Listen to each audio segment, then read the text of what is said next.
আসসালামু আলাইকুম বন্ধুরা। কয়দিন পরেই কিন্তু ঈদ আসতেছে। তাই বলে কি ঈদের পোস্টার বানাইতে হবে না? অবশ্যই বানাতে হবে। কিন্তু এডিটিং করার সময় নেই। তো আজকে আমি এরকম একটা অ্যাপ সম্পর্কে আপনাদের বলবো যেটা দিয়ে আপনারা খুব সহজেই ঈদের পোস্টার বানাতে পারবেন। কোনো প্রকার এডিটিং লাগবে না। তো বেশি কথা বাড়াবো না। আপনি যদি আমার চ্যানেলে নতুন হন তাহলে অবশ্যই সাবস্ক্রাইব করে দিবেন। চলুন চলে যাই মূল ভিডিওতে। আপনি আপনার ফোনে প্লে স্টোর অ্যাপে চলে যাবেন। প্লে স্টোর অ্যাপে চলে যাওয়ার পরে এইখানে আপনারা সার্চ করবেন ঈদ পোস্টার।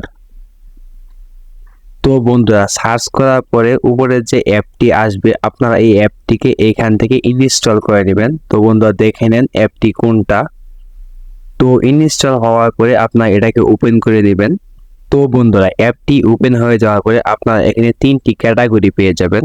দেখেন নাম্বার 1 ক্যাটাগরিতে আছে নতুন, অর্থাৎ আপনারা এখান থেকে নতুন নতুন টেমপ্লেটস এবং পোস্টার পেয়ে যাবেন। এবং দ্বিতীয় আছে ঈদুল আজহা, যেহেতু সামনে ঈদুল আজহা তো এখানে এই অপশনটি আছে। তো আপনারা এখান থেকে ঈদুল আজহার জন্য পোস্টার বানাতে পারেন এবং আপনারা এখান থেকে প্রিমিয়াম কোয়ালিটির পোস্টার এখান থেকে কিন্তু বানাতে পারেন।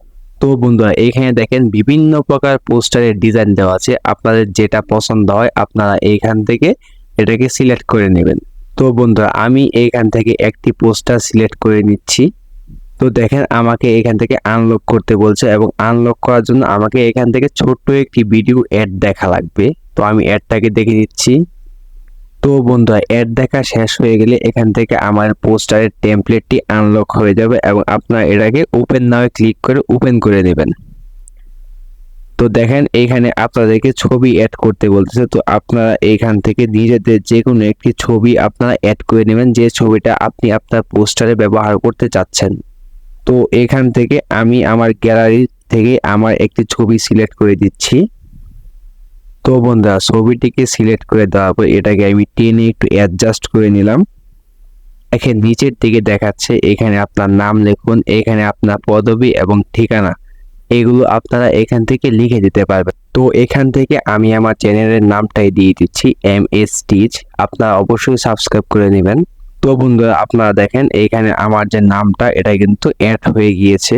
তো বন্ধুরা আপনারা চাইলে এখান থেকে আপনার পদবি এবং ঠিকানাও এখান থেকে অ্যাড করে নিতে পারবেন এবং এইখানে দেখেন একটি সেভ অপশন আছে। তো আপনার পোস্টারটি এডিটিং করা শেষ হয়ে গেলে আপনারা এখান থেকে সেভ করে আপনার গ্যালারিতে ডাউনলোড করে নিতে পারবেন এবং প্রয়োজনে যে কোনো ক্ষেত্রে আপনি এটি আপলোড করতে পারেন, প্রিন্ট করতে পারেন।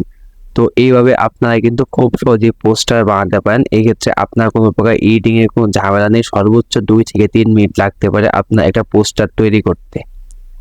তো বন্ধুরা আজকে এই ভিডিওটি এই পর্যন্তই। যদি ভালো লাগে অবশ্যই সাবস্ক্রাইব করতে বলবেন না এবং অবশ্যই একটি লাইক করে দেবেন।